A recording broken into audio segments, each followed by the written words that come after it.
Damn it, Tito. Another one?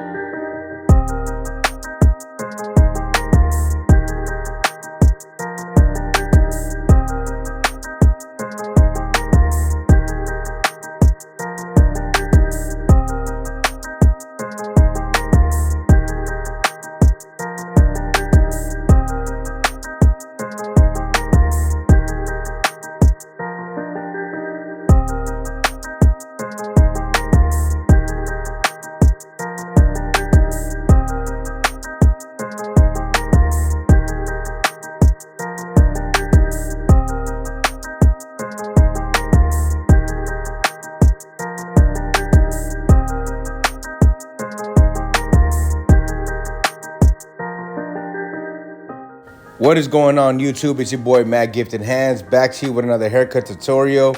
And as you can tell, my client had a big transformation.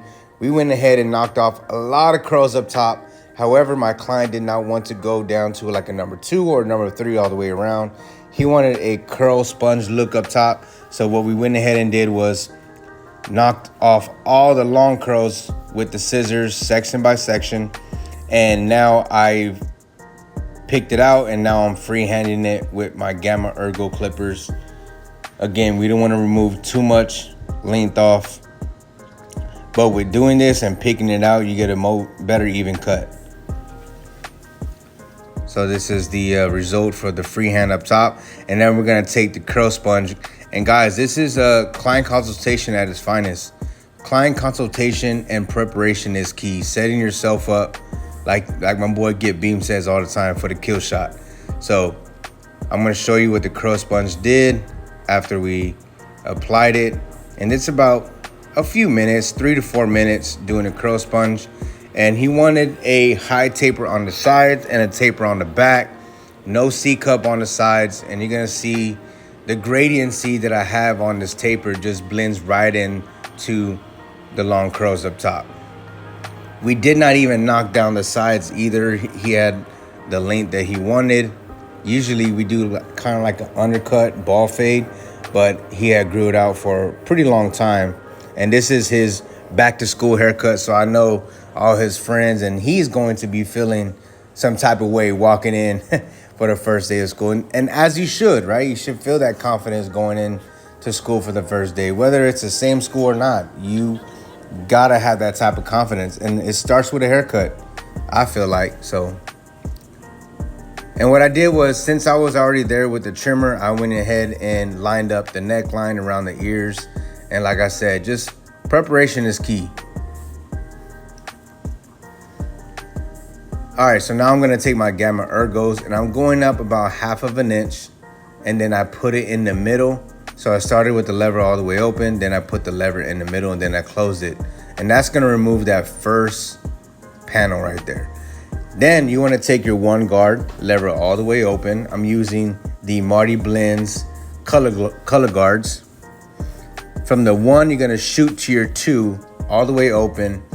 The highest guard we're gonna use is the number 3, and that's gonna just blend in right into that bulk.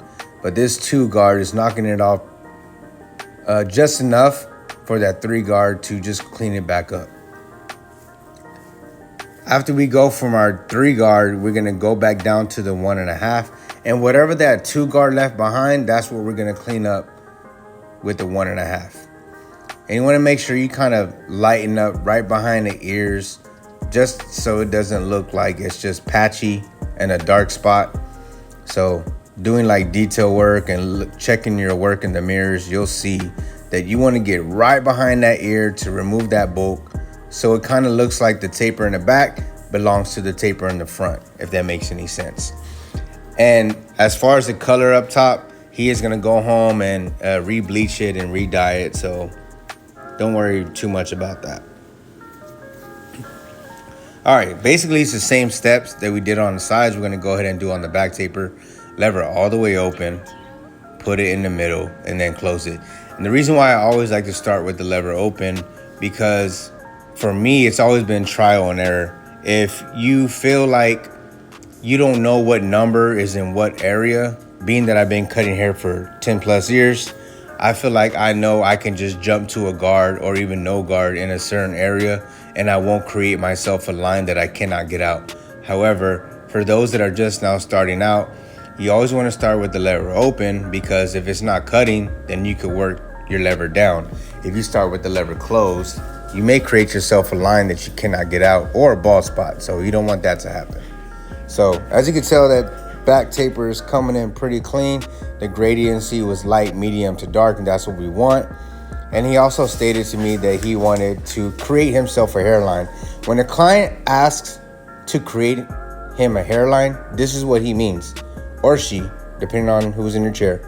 You want to knock down those baby hairs in the front, knock it down with the 1.5 or 1, depending on the client's hair density. So the 1.5 worked great with this client, and you could tell it's a nice distinct hairline.